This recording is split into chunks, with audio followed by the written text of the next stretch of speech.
quero te fazer uma pergunta.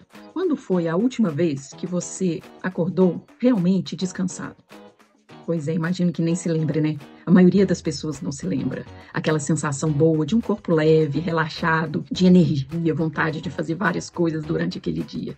Pois é, isso na verdade está cada vez mais raro. Por quê? Porque a gente está vivendo hoje em dia um estresse crônico, uma exaustão, vivendo no piloto automático, sem perceber as coisas de tantas tarefas que a gente tem durante o dia, sentindo cansado, com uma irritabilidade aumentada, falta de foco, de concentração, dificuldade de tomar decisões, dificuldade para treinar, uma preguiça, uma vontade de ficar mais deitado e, além disso, uma alimentação inadequada, com maior dificuldade para emagrecer. Pois é, tudo isso pode ser causado por uma coisa: a falta de um sono de qualidade, um sono reparador que a gente fala. Porque, como eu falei num vídeo anterior, o sono reparador é aquele sono que ele vai regular seus hormônios, por exemplo, da saciedade e da fome, ele vai melhorar o seu sistema imunológico, ele vai atuar na reparação dos seus músculos, várias questões também, por exemplo, no sono REM, que é o do sonho, você processa suas emoções, melhora sua criatividade. Tudo isso é feito durante o sono, quando a gente consegue atingir todas as fases do sono. E para isso a gente precisa de um sono de qualidade. Não apenas uma duração adequada, mas uma qualidade adequada, passando por todas essas fases. E como que a gente consegue isso? Pois é, eu vou te falar aqui algumas estratégias que a gente chama de higiene do sono, para que isso possa ser mais possível para você no seu dia a dia. Você que tem uma dificuldade para descansar, ou você que está acordando cansado, mesmo indo para a cama cedo, porque às vezes você vai para a cama, mas não consegue dormir o tanto adequado e não com uma qualidade adequada. Então vamos lá, vou te passar aqui algumas estratégias. A primeira dela é em relação à regularidade no horário de dormir e de acordar. Tente, ao máximo, deixar esse horário de dormir e acordar sempre próximo, inclusive no fim de semana, que tem o que a gente chama de jet lag social, que é quando a gente tem festas e dorme mais tarde. Eu sei que eventualmente isso pode acontecer, mas vamos tentar manter ao máximo uma hora fixa de dormir e de acordar, porque o nosso cérebro precisa dessa regularidade, dessa constância, para que ele entenda as horas corretas de fazer essas regulações hormonais e das substâncias para fazer esse sono reparador e a gente conseguir atingir essas fases importantes do sono. Outra questão é a luz do ambiente. Começou a anoitecer, vamos diminuir a intensidade da luz, de preferência a luz amarela, porque ela estimula menos. Por quê? Porque a gente precisa sinalizar para o nosso cérebro que está escuro, né? Antigamente, na pré-história, a gente existia só a luz do sol, então o sol se punha, já era um sinal de que estava perto da hora de dormir. Hoje, com a eletricidade, a gente, né, tem essa dificuldade de mostrar para o nosso cérebro que é hora de dormir. Então vamos abaixando a intensidade da luz. E, no sentido inverso, quando a gente acorda, vamos tentar nos expor à luz do dia. Se tiver com sol melhor, mesmo nublado é importante. Por quê? Porque isso ajuda a regular o nosso ciclo circadiano. Você mostra que está de dia. Isso ajuda seu corpo a entender a hora de dormir e a hora de acordar. Outra coisa, a temperatura do quarto. A temperatura, quando a gente vai dormir, o nosso corpo abaixa um pouco a temperatura para poder ter um sono reparador. Então, é importante ter um ambiente fresco, ventilado, sem, né, dias que estão mais quentes, sem muita coberta, um pijama que não esquente muito. Por quê? Porque a gente precisa ter essa diminuição da temperatura para também conseguir atingir essas fases do sono reparador. Além disso, uma alimentação e uns estímulos adequados. Por exemplo, o que é isso? Alimentar-se, parar de alimentar 2 horas antes de dormir. E se for alimentações pesadas, um jantar mais pesado, 3 horas antes de dormir. Por quê? Porque quando a gente alimenta, a digestão, ele é um processo ativo que despende muita energia, então o cérebro não entende que é hora de dormir, já que você está precisando fazer todos esses processos celulares. Então, parar de alimentar pelo menos 2 horas antes de dormir. E além disso, os estimulantes. Por exemplo, o principal é a cafeína, que está no café, em alguns chás, alguns refrigerantes. Vamos manter a cafeína na parte da manhã.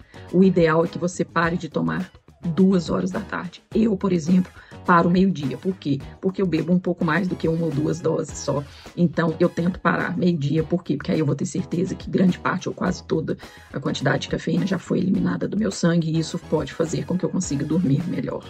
Mesmo que você ache que não te atrapalha dormir, na verdade, você consegue dormir, mas às vezes você não atinge o sono profundo, que é o sono mais reparador. Além disso, as atividades físicas, elas são super importantes, mais do que comprovado, a associação benéfica da atividade física em relação ao sono. Ela ajuda você a dormir, tem toda uma regulação hormonal do músculo, cérebro, que vai te ajudar a dormir. Mas uma atenção especial, se você treinar à noite e um treino intenso, tente ao máximo deixar esse treino pelo menos um pouco longe, pelo menos 2 a 3 horas antes de dormir, porque seu corpo precisa desacelerar. O seu metabolismo fica muito acelerado após uma atividade física. Então, até ele desacelerar, para você conseguir chegar no sono profundo, é mais difícil. Além disso, ter em mente, principalmente pessoas que têm insônia, que cama é para dormir ou para namorar. Por quê? Porque o cérebro precisa entender, essas pessoas que às vezes ficam na cama trabalhando, mexendo no iPad, no notebook, no celular, ou vendo TV, séries até tarde.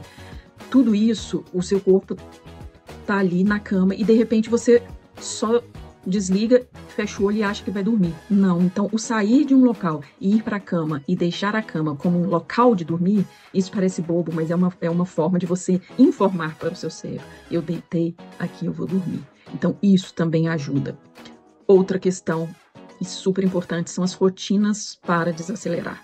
Por exemplo, tomar um banho morno, principalmente naqueles dias que você está cansado, estressado. Além disso, escrever. Pessoas que, quando deitam, e aí começa aquele tanto de pensamento incomodando, de tarefas que você tem que fazer no dia seguinte, anote. Isso já vai te dar um alívio, vai dar um alívio para o seu cérebro dessas preocupações. Além disso, meditação ou respiração. Isso tudo vai ajudar você a ativar o sistema parasimpático, que é aquele sistema que fala para o cérebro que você está seguro, que você pode descansar em segurança. Então, isso vai ajudar o seu cérebro a desacelerar e entender que você pode dormir e dormir de forma profunda. Além disso, a leitura ela ajuda muito a desacelerar. É uma das práticas que mais auxilia. Leitura em livro, sem ser em tela. Auxilia muito porque ela ajuda a desacelerar e lembrar de pôr uma luz, não aquela luz muito intensa para ler. Seu olho acaba adaptando e você consegue ler. Além disso, orações, né? Quem tem uma prática religiosa, a oração também, ela ajuda a acalmar e desacelerar, informando para o cérebro que é hora de dormir. E eu deixei por último, e é uma questão super importante, porque eu quis enfatizar aqui uma coisa que você tem que ter muita atenção, que é no uso das telas. O uso das telas, cada vez saindo mais estudos do efeito maléfico do uso das telas perto da hora de dormir. Primeiro, que você está com muitas informações o tempo inteiro ativando o seu cérebro. Segundo, que a própria luz, ela atrapalha a ter o pico da melatonina, que é uma das coisas que induz o sono. Então, vamos tentar pelo menos 1 hora antes de dormir, ficar sem usar telas. Como que eu faço isso? Primeiro, tente mandar todos os seus e-mails, todas as suas mensagens, todas as suas coisas de trabalho 1 hora antes, inclusive colocar o despertador do celular e deixe o telefone de lado. E o que eu faço nessa 1 hora? Essas rotinas desaceleradoras que eu falei, por exemplo, a leitura, por exemplo, uma meditação, por exemplo, conversar com alguém da sua casa, todas essas coisas que evitam tela, para que você mande a informação para o seu cérebro, que é hora de dormir.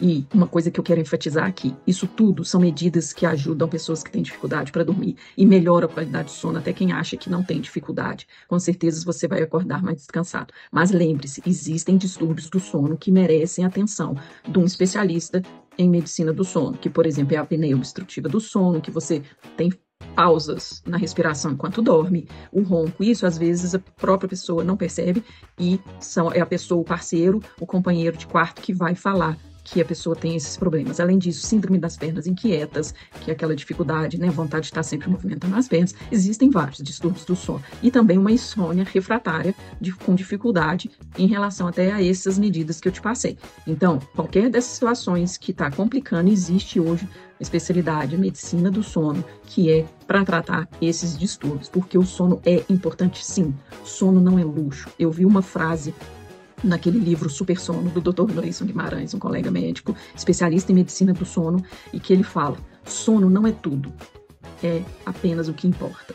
Ou seja, se você resolve o sono, você está resolvendo indiretamente várias áreas, se não todas as áreas da sua vida, porque se você não consegue ter um sono reparador de qualidade, você acaba impactando em todos os outros pilares, até do estilo de vida. Você não consegue treinar bem, você se alimenta super mal, com chance de obesidade.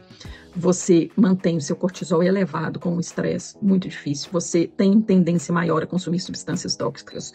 Então, tudo vai interferir no seu convívio social, porque você vai ter preguiça, às vezes, de sair de casa. Então, o sono, ele é o pilar, é a sustentação do seu estilo de vida. Então, dê o real valor que o sono merece. Imagine você com uma noite bem dormida, acordando descansado. Você vai conseguir brincar com seus filhos, você vai conseguir fazer aquela atividade física de uma forma muito mais eficiente, mais animada. Você vai animar, às vezes, sair com os amigos, que ultimamente você anda desanimado. Você vai se alimentar melhor. Tudo isso vai impactar de forma positiva na sua vida. Então, eu te desafio, hoje, escolha uma dessas medidas da higiene do sono e comece hoje mesmo. E devagar você vai acrescentando outras, porque à medida que você for acrescentar e no dia seguinte você acordar melhor, você vai ver o quão importante é a gente dormir bem. E outra coisa que eu te peço, se você viu e acha que isso realmente é importante e conhece alguém, mais alguém, que não está dormindo tão bem e que precisa dessas medidas, compartilhe. Não deixe isso se perder com poucas pessoas. Por quê? Porque a importância do sono, a importância da pessoa dormir bem é simplesmente o alicerce de uma vida mais saudável. Então, compartilhe com quem você acha que merece viver bem, como você, com um sono reparador, uma noite de sono bem dormida e aquele acordar descansado para uma vida mais saudável e mais feliz.